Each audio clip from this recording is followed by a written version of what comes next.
Hi guys, Spartan765, and today I'm doing a video comparison of two popular handguns today in the market. The world-renowned Glock 17 and the relatively newer, as of 2009, the XDM. This is a Glock 17 in 9mm, this is an XDM 45. Now, this gun here, people are saying is really going to start taking over the market because people are starting to prefer it over the Glock. Now the Glock has a good reputation and everything, and this is the new, supposed to be awesome gun on the market. Now there are pros and cons to both guns in my mind. In the end, it's up to the user which gun they like better. These are just my opinions, and on which gun I choose for, either carrying all the time or for shooting for accuracy, durability, and reliability. Now, first off, we're going to start off. Both guns, they're both, unloaded, obviously. Alright. Now, both guns are very similar in size and weight, when loaded and when unloaded, obviously. And we put both guns on top of each other. They hold a similar profile. The XDM, being a 4.5-inch barrel, is just a hair longer. The Glock is like a 4.3 or something like that, I think. Just a hair longer. XDM is just a tiny bit bigger. Now the XDM 9 and the XDM 45 are the exact same size. There is no difference in the frame or the slide thickness on a 45 compared to a 9mm in the XDMs. On the Glocks there is. The 10mm and the 45 ACP have a considerably thicker grip and frame. The Glock 21s, I'm not a huge fan of them. They're really big in my hands. I don't like them too much. That's where the XDM, I prefer the XDM a lot better. The XDM has a very nice grip for a 45, very easy to hold on to, adjustable back straps, very easy to carry. This gun aims, the sights are lined right up right when I pull the gun up. Now the Glock, I can sight the Glock too pretty damn well. There's just a little bit of difference in the grip here. As you realize in the XDM the grip curves down, and on the Glock the grip tends to curve out. Now, as you can see, the grip on the Glock in general is a slightly greater angle than the XDM. Now, that doesn't matter at all if you're used to shooting both guns, but if you're solely used to shooting a Glock, you shot a Glock your whole life, and then someone puts an XDM in your hand, you're probably going to pull up a little bit more than you would, or pull down a little bit more than you would on a Glock. But me, I tend to mix it up quite a bit, and I shoot a decent amount of both types of gun and several other handguns. So I'm pretty much used to the grips on all the handguns I own. So when I pull them up, they generally will sight right where I'm aiming at. Now we're going to go over build quality and strength. As far as my knowledge goes, both of these guns, the plastics used on here are Zytel. That's what I heard. I couldn't get any information from any other sites regarding, what the exact, 100% from the manufacturer, what the material is. But I've heard from several forums that Glock and XDM and most other polymer frame handguns utilize the Zytel plastic, which is an extremely durable, hard, yet flexible plastic. So you're not going to get any cracking or anything like that generally. So, I mean, the durability is definitely there. Slide material. Both these are forged steel slides. They're not cast. This is coated with Tenifer. This is coated with Malonite. Tenifer and Malonite are the exact same thing. It's just Glock holds the name to the trademark Tenifer. Tenifer and Malonite are manufactured by the same company, so it's the same exact finish on both guns.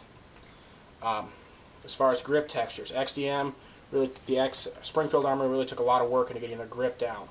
So, they use computer modeling, several prototypes, and they got that grip down to where it's perfect in a recoil, where it won't, slip out of your hand. And there's no finger notches here. The Glock, pretty general grip. They got the finger notches here. Still, when you shoot a Glock, it's very, very sturdy in your hand.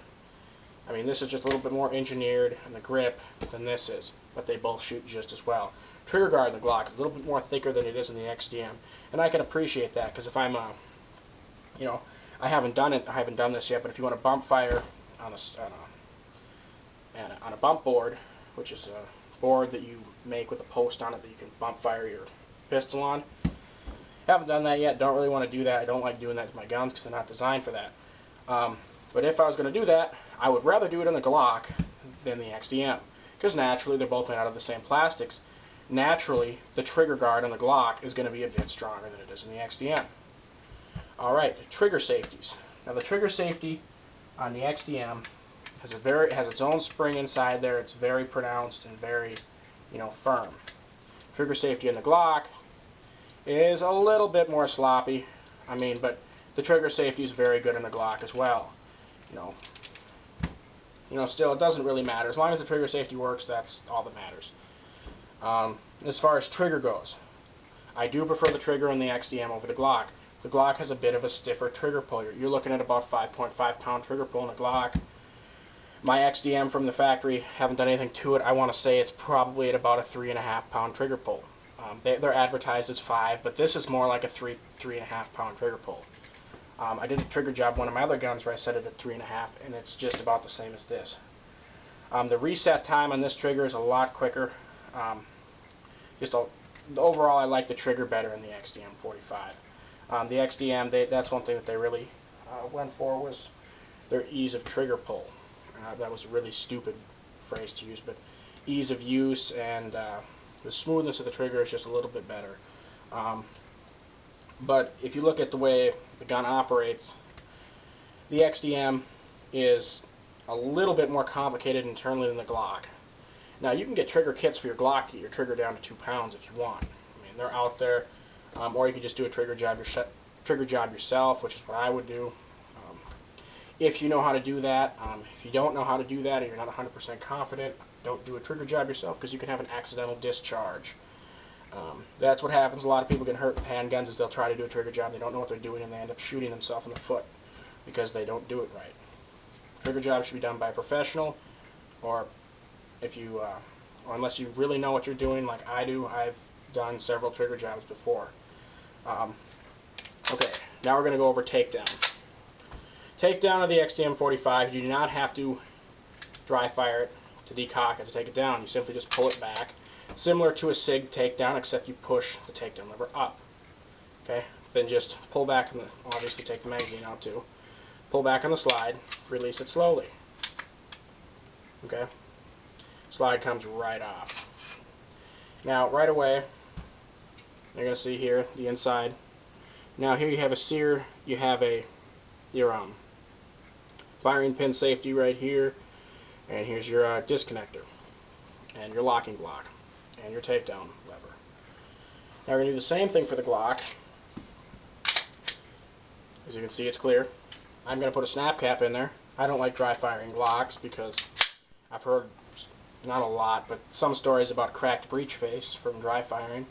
I know the gun was designed to be dry fired to take apart, but I baby my guns a little bit too much. So I'm going to dry fire that. Pull the slide back a little bit like this. Pull down on the slide lock.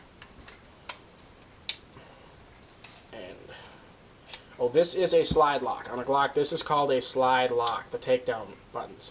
It is not this is not the slide lock. This is the slide stop. Okay? A little bit of terminology that commonly gets confused there.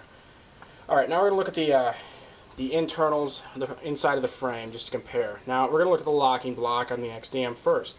The locking block is very considerably huge, very well built.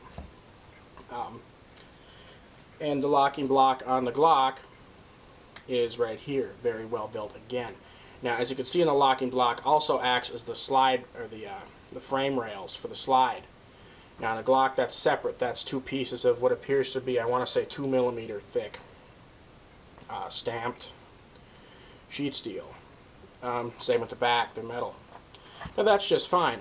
Because how these work is this wraps around into there. That's a very strong system. As you can see, just by looking at the internet, this had a very good reputation. These are not going to bend or snap off. They're very durable. The Glock, or the XDM here, obviously has a little bit thicker. You're looking at about 3mm locking block with the slide rails. And in the back, they're polymer. But considering almost 95% of the load is taken up front here, these are just more guide. Now we're going to look at the trigger system itself. Okay, now the Glock is very, very simple. You have a trigger bar here.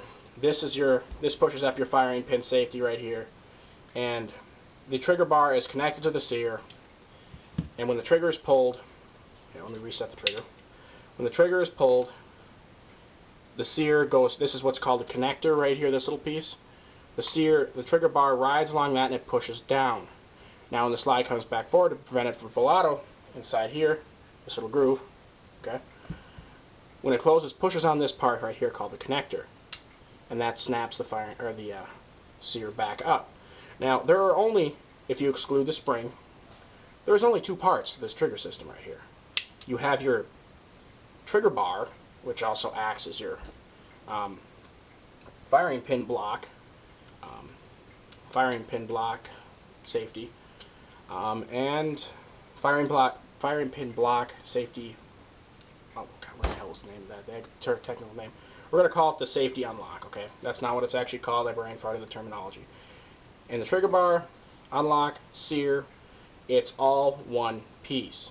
Now that's a very brilliant design. And on the Glock 18s, literally all it is for the full auto Glock, the selector switch just pushes down a little block, which is would be right here. It just moves the little block down here, which is connected to the trigger bar on this side, and it literally just pushes this the sear down when it closes.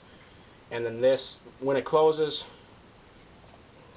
this part of the slide here that hits the connector allows it to keep on going. Very simple system. Slide release. Alright, this might have to be a two-part video here. Let me check my date. Alright. Yep, we're going to make a part 2 here now.